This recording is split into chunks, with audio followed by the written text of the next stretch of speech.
মানে? মানে তোমাকে আজ নিয়ে যাবো আমি। দেখুন, অসভ্যত মতো ব্যবহার করবে না। ছাড়ুন আমার ব্যাগ। আরে আমি অসভ্য অসভ্য দেখে তো তোমার ব্যাগ ধরেছি। দেখুন, আমি কিন্তু পুলিশ ডাকবো। ছাড়ুন আমার ব্যাগ।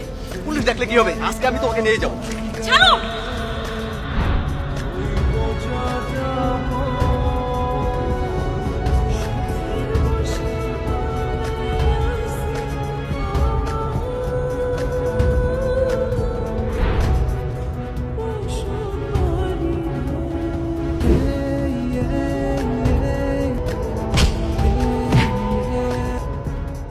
মেয়েদেরকে যারা সম্মান করতে জানে না তাদেরকে অসম্মান করতে আমি এক সেকেন্ডও